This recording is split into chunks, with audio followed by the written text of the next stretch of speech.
Hey everybody, what's going on? Thank y'all for checking out this video. I really appreciate it. As you can see, I got a Christmas tree behind me. It's getting close to Christmas time. I took a break from fishing this past weekend. It was my girlfriend's birthday, so we hung out with her and celebrated her. So I'm getting back into doing some fishing videos now. I don't have any, on the water fishing videos. Like I said, I didn't fish this past weekend, but today's video is going to be going over one of the best wintertime lures for fishing the bank. It's been around for a long time, and as you can already tell from the title, that's going to be the Shad Wrap. So I'm just going to go over my setup for it, what I look for when I'm going to throw it, the hooks on it, the bait itself, just stuff like that, going over it. So to begin with, I'm throwing my Shad Wrap on a spinning rod. I know some people that, they hate spinning rods and they even throw a Shad Wrap on a bait caster. I know a lot of people, they hate spinning rods. They want to use everything on a bait caster, don't matter what it is.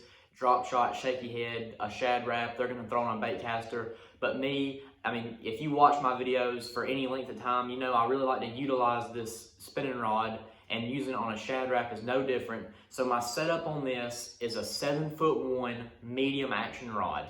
You can go a little bit longer, a 7'2", 7'3", maybe even a 7'4", to really get that thing out there. But the smaller the bait, a longer rod, you're kind of working against yourself, especially on a spinning rod. It's such a light bait. You want a shorter rod. Between a 6'10" and a 7'1" is a good length for a Shad Wrap. And I'm just throwing, I'm using a number 7 Shad Wrap for my video. But like I said, I'm throwing my Shad Wrap on a 7'1" medium action spinning rod.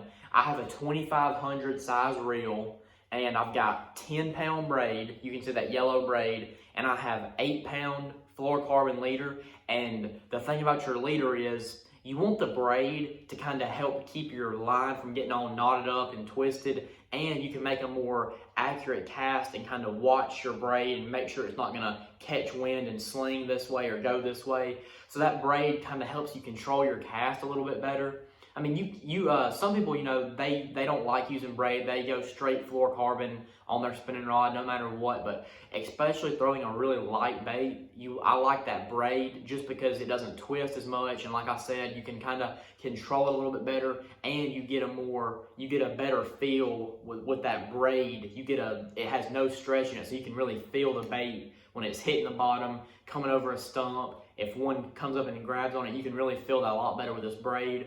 But like I said, just a 8-pound leader. That's pretty much the standard that I use on my spinning rod year round. But I'll go down to a 6-pound leader if the water gets really cold, and if it gets really clear, that 6-pound leader just gives the bait a better action. So generally, if you think about it, if the smaller the line you use, the better action your bait has. It doesn't matter, a worm, a crankbait, topwater, shaky head, no matter the bait, the smaller the line, the better the action is. So if you go down to a 6-pound line on a Shad Wrap, you're going to get a really good action on that bait. But to get into the bait itself, this is my favorite color right here. I believe it's called brown orange crawl or some kind of orange. It's an orange crawl. I'm going to kind of show y'all. The light's not the best out here, but I apologize for that. It's hard to make videos outside now because by the time I get home from work, it's already dark outside, and the lighting outside is not any better. So that's why I'm in here in front of this Christmas tree trying to get everything lit up. But so that's the bottom of the bait. It's almost like a really orange red almost color, and then you kind of have a softer orange on the side with a scale pattern, and then a brown on the top. So that's the color right there that I like to throw. This is one of the first colors I ever really started throwing on my own. Y'all see my papa on a lot of my videos, and when I was growing up younger, I've thrown all kind of baits that I don't even remember throwing, that he would just tie me on his rod and I would just throw it, whatever. So I've used a lot of different baits, but coming, and figuring out on my own and, getting it down in my own fishing, this is the color that I really like, just like I was saying, that orange brown crawl color. And what I'm looking for on throwing this bait is You can look for a transition bank, meaning if you're going down the bank and you see it like little bitty rocks, like gravel sized rocks, and then you switch to riprap or big chunk rocks, or if you go from chunk rock to a bluff wall, or even going from a sand bank to a red clay bank, or a red clay bank to a little bit of rocks. Just transition, meaning it goes from one thing to another. And sometimes it can be a subtle difference, like a subtle change. But for the most part, if you're going to want to run a pattern, you want to look for a very obvious change. Like picture something going from black to white or from red to blue. You know, there's an obvious change or a transition. So that's what I like to look for. You know, if you go from a red clay bank to a bank that's got rock on it, that's a good place. It sets up different, and those fish might want to be there. And too, you know, this time of the year, fish, you're kind of imitating a crawfish with this bait. Obviously, you know, you just kind of reel it through there really slow. And most of the time, a crawfish is going to be around rocks, wood, stuff like that. So generally, if I'm throwing the Shad Rap, it's going to be around some kind of rock, some kind of riprap, or just, you know, natural rock on the bank.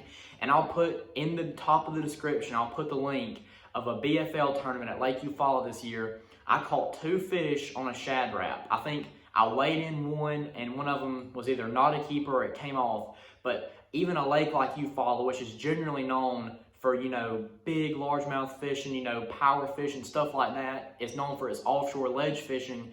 It was a tough day, and I wound up getting a couple bites on the Shad Rap, fishing it around a rocky point that was just, you know, some man-made riprap that was out there. So that's one of the things that I really like to look for, is just some kind of riprap, some kind of rock that you would, if you think a crawfish would be in that area, that's where I like to throw the Shad Rap. And another key that I'm going to talk about is the hooks on this thing. Generally, when you get a bait from the store and take it out of the package, nowadays you can pretty much tie that bait on and go fish with it, and you're going to have some decent success with the hooks. The hooks aren't great, but they're not terrible. Some of the baits you get, you know, if you get an older bait that's 10, 15, 20 years old, you know, an old bandit or an old bomber crankbait, whatever that may be, the hooks on them are pretty garbage. They put the bad hooks on there to save on their cost. So I always upgrade the hooks. The only bait that I don't put new hooks on is a mega bass and a spro. I like the hooks that come with them, but everything else, I'm putting new hooks on it. So for this, the treble hook that I use for pretty much everything is an Owner ST36. I think that's the standard Owner round bend hook. But for this, I'm using a Owner, but it's the ST, either the 35 or the 34. It's a little bit lighter wire hook.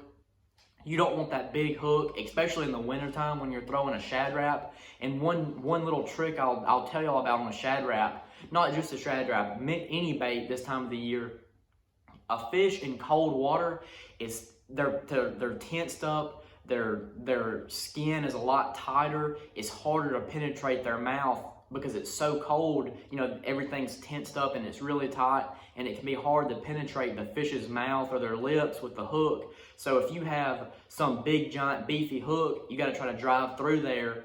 You can get by with that in the summertime. You know, you can throw a big 10XD with a big gaff of a hook on there, no problem. The water's 85 degrees. The fish's mouth are really I guess malleable or really limber. You know, the mouth can tear really easily when the water's warm. But you get to this really cold water, and the fish are lethargic and it's frigid. Their mouths, you know, tense up and get really hard, and you can't really penetrate those fish.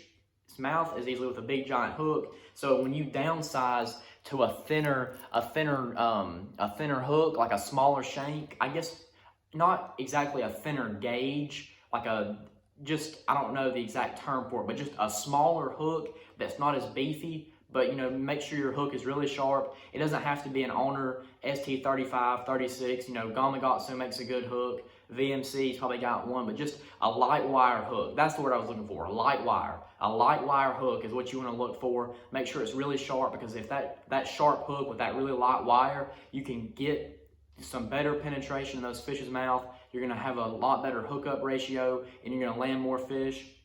But if you don't take anything else from this video, when you get a Shad Rap, make sure you change the hooks, get you a good light wire hook on there. That way, whenever you hook that big one, you can make sure you get in the boat. But just another quick rundown real quick. A 7'1" medium action spinning rod, 2,500 size reel, 10-pound braid to an 8 or a 6-pound fluorocarbon leader. And then that's my favorite color to throw in the Shad Rap. The areas that I fish, West Georgia, East Alabama, we've got Lake Altoona, the Coosa River, Lake West Point, even up at Lake Lanier if you want to go more eastern Georgia, just lakes in the southeast. It's not Georgia and Alabama specific, but this general area of the country, I really like that crawfish color. You can throw a shad pattern too. It just really depends on the day and how the conditions are. But for the most part, I like throwing that shad pattern, Shad Rap. And like I say, just focus on those transition banks where, like I said, it may go from a red clay bank to a gravel bank, from a gravel bank to a bluff. Just any little transition where you have big rocks to little rocks or vice versa, just something a little bit different. And if there's rocks and red clay, that's really a key to look for, because those crawfish like to hang around there. Trust me, I've heard it a bunch of times from Papa. He's told me time and time again about a red clay bank, and finally I started listening to him, and I've caught fish on it that you would think is a random occurrence, but it's because of that red clay. So just look for those transition banks. Just look for a good looking bank that has some rock and some wood mixed in. Is a great place to be throwing that Shad Rap, and it'll catch all species. I haven't caught any smallmouth on it, but I promise you, largemouth, spotted bass, they'll tear that thing up this time of the year. So next time you're out on the lake, if you're not dropping on them in 50 foot of water, you can hit the bank with a Shad Rap, and you'll definitely get some bites and be able to put some fish in the boat.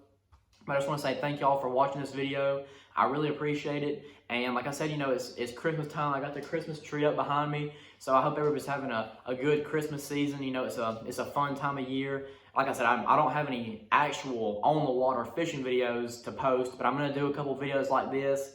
I'm going to try to get this video uploaded on Tuesday and another video on Wednesday and maybe one Thursday or Friday to make up for not posting on Monday. So thank y'all so much for watching this video, and make sure you leave a like and subscribe and be on the lookout for my next video. Thanks.